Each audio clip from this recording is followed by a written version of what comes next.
Clint Eastwood has always been a very observant person. In recent months, he noticed that David, his chauffeur, made the same stop every night before returning home.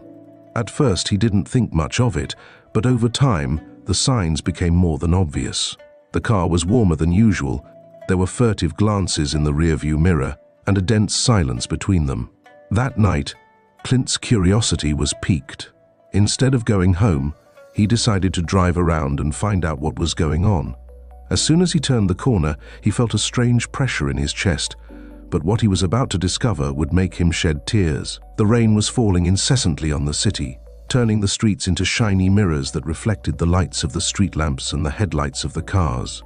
The raindrops clung to the car windows, following erratic paths before disappearing into the darkness. The rhythmic sound of the rain hitting the roof of the car was almost hypnotic, a constant murmur that filled the silence inside the vehicle. Clint Eastwood was exhausted after a long day of recordings and appointments. All he wanted was to get home and rest. Sitting in the passenger seat, he watched the rain-soaked city, trying to clear his mind. However, something inside the car kept his attention. David, the driver, held the steering wheel with unusual rigidity. His fingers were pressed against the leather, his shoulders tense, and his breathing slightly accelerated. Clint noticed all this. He was always excellent at noticing details. David was usually discreet, never initiating conversations, but that night something seemed strange. His voice wavered when answering simple questions, and his glances in the rearview mirror became more frequent, as if he was checking something all the time. Clint looked at the dashboard of the car, where small pieces of adhesive tape were stuck to it, as if something had been there for a while, perhaps a tablet holder or even a toy. Before he could think about it, his hand touched something on the seat next to him. A small teddy bear, dirty and worn, lay there, forgotten. Its plastic eyes reflected the soft light of the dashboard. Clint picked it up for a moment, surprised. He had never noticed that teddy bear in the car before. His gaze returned to David, who was still focused on the road, but there was something in his face that went beyond tiredness.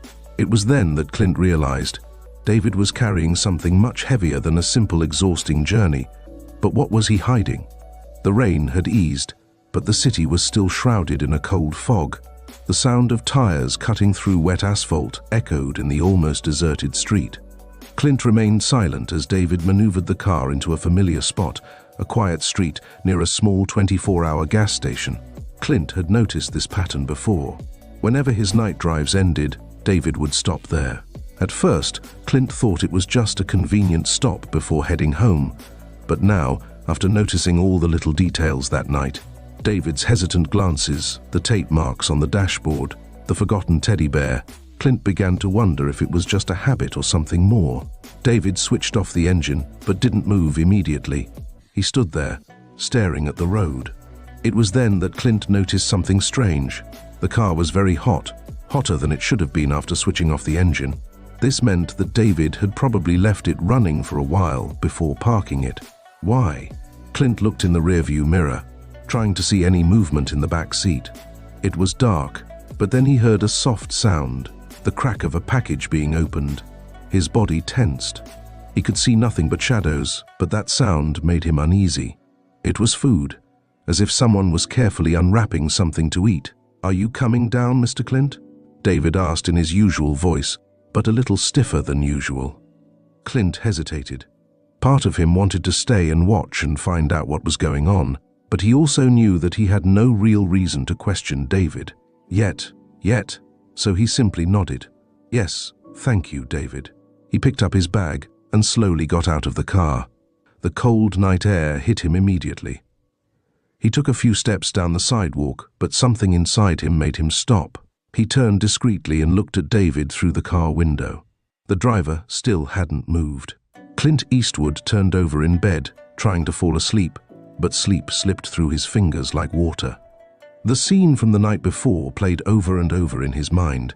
David parking in the same place as always, hesitating, the car warmer than it should be, the sound of a package being opened in the back seat. He tried to rationalize, thinking that perhaps he was too tired and seeing patterns where there were none. But something inside him screamed that there was more. Clint never ignored his intuition. He knew when something wasn't right. Clint Eastwood looked at his watch. It was already past 2 in the morning. He let out a sigh, got out of bed, and ran his hand through his hair. The only way to get rid of the uncomfortable feeling was to check for himself. He grabbed a coat and his keys and left. The night air was even colder than he remembered, and the city streets were almost deserted at that hour. The traffic had thinned out, and there was barely a car in the distance. Clint drove slowly, feeling his unease grow as he approached the street where David always parked. He turned off his headlights and slowed down. And there it was. David's car was still parked in the same spot. Clint parked a few meters ahead, keeping out of sight as he watched. David was sitting in the driver's seat, but he wasn't asleep. He was awake, looking lost in his thoughts. Something wasn't right. Clint analyzed the scene. It was late. If David had a house, he would have been back by now, but he wasn't. He was there, in the same place. He was there, in the same place. He was there, with no intention of leaving. That's when it happened. A second car approached and stopped near the gas station. Clint leaned forward, watching intently. A woman got out of the car, carrying something in her arms. David got out of his vehicle and approached her. They exchanged a few quick words, and then Clint saw something he hadn't expected. David opened the back door of the car and lifted someone into his arms. A child. Clint's eyes went wide. David was holding a small sleeping figure, wrapping a jacket around it to keep it warm. At that moment, everything made sense. The heated car, the constant stops every night, the forgotten teddy bear. David wasn't just resting there every night. He was waiting. And now Clint knew that the story was much bigger. Clint gripped the steering wheel tightly, his heart beating fast. He still didn't know the whole story, but one thing was clear. David wasn't just a driver taking a break. He was hiding something, and Clint needed to find out what it was. When he got home, Clint couldn't get the image of David holding the child out of his mind. A tight knot formed in his chest, an uncomfortable feeling he couldn't ignore. When he got to his apartment, he collapsed on the sofa, staring at the ceiling. He tried to convince himself that it was none of his business, that David was just his driver. But the truth was that Clint had never been the type to turn a blind eye when something wasn't right. And as much as he tried to push it away, a memory from the past began to resurface. Many years ago, before the fame, the red carpets, and the life he now led, Clint knew what it was like to feel lost. He remembered the freezing nights when he slept on borrowed sofas or even in his own car. He remembered the uncertainty of not having a real home, the constant fear that tomorrow would be worse than yesterday.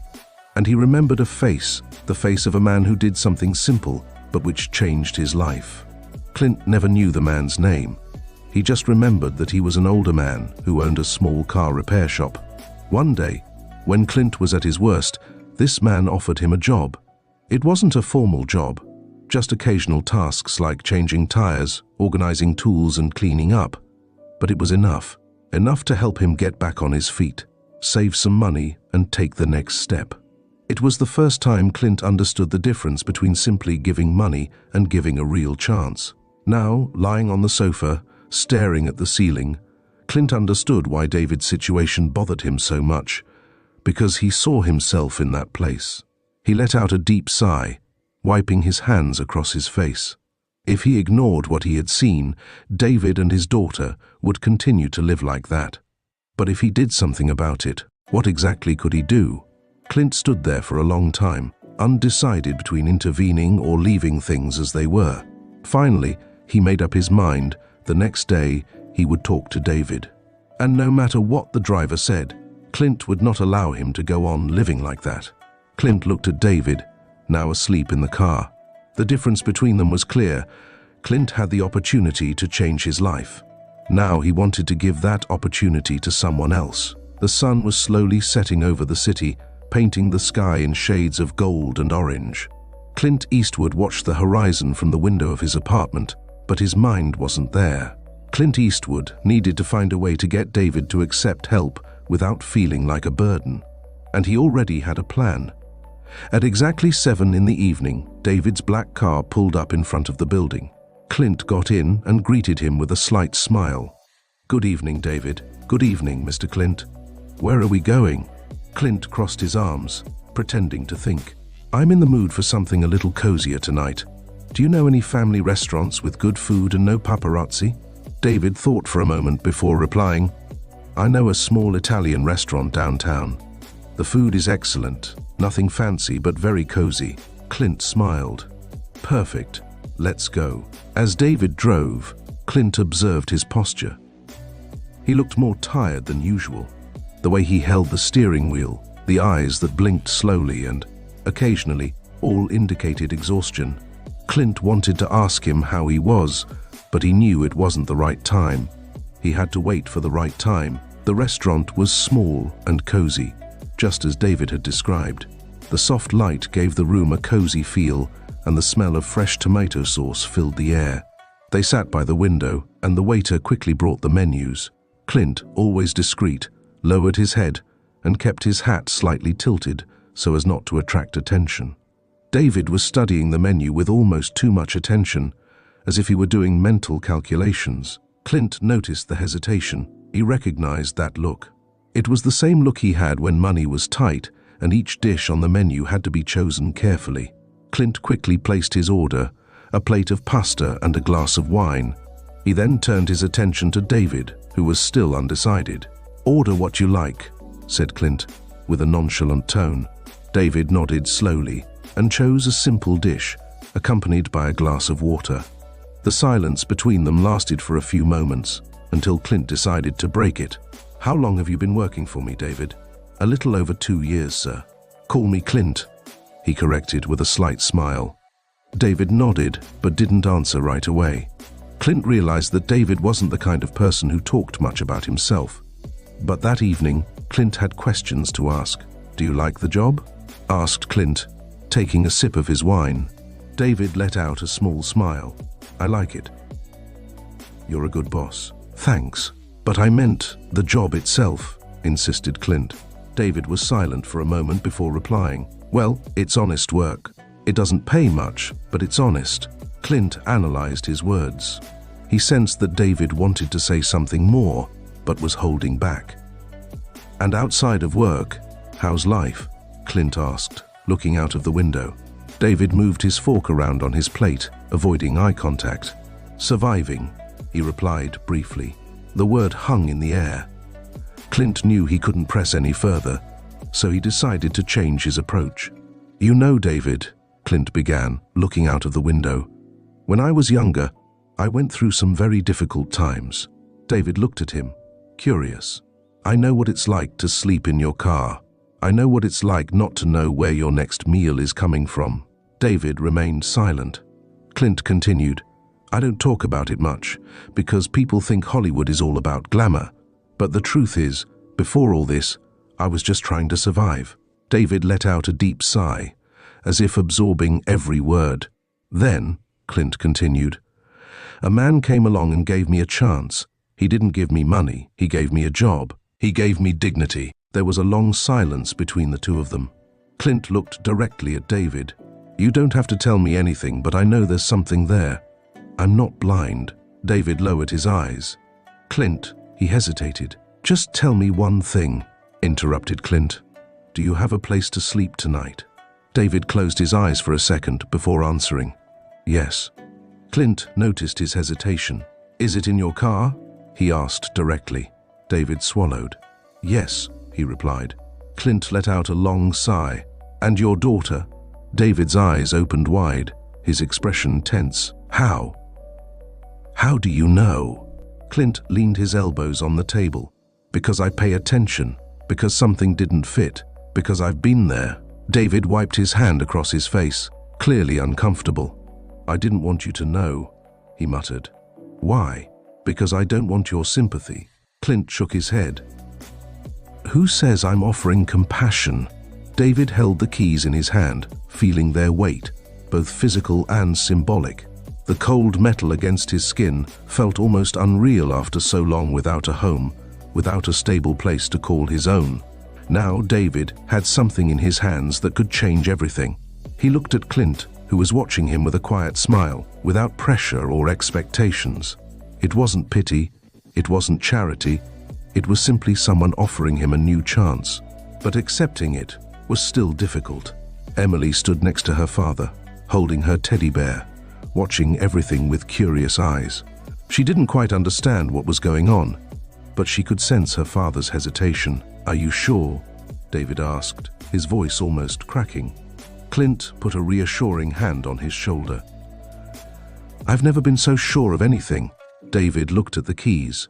He took a deep breath and finally nodded. "Let's see the place." Clint took David and Emily to the building. It wasn't a luxurious place, but it was safe, comfortable, and most importantly, it was a home. When David opened the door and stepped inside, he hesitated. The air in the room seemed thicker. For a moment, he stood in the doorway, absorbing the strange sensation of being in a space where he wouldn't have to recline his car seat to sleep, where he wouldn't have to worry about the police knocking on his window in the middle of the night. Emily, for her part, was already entering cautiously, letting go of her father's hand to explore. "It's huge," she exclaimed, running down the corridor. David watched his daughter move around the apartment, his eyes shining as she discovered each room for the first time. For the first time in a long time, he felt something different: hope. Clint leaned against the wall, observing everything with a satisfied smile. "There's everything you need here. It's simple but cozy. And while you stabilize, you don't have to worry about rent or bills." David shook his head, still trying to take it all in. "I can't thank you enough." Clint crossed his arms. "Then don't thank me. Just accept it." David let out a nervous laugh and wiped his hand across his face. "You're not going to take no for an answer, are you?" "No way."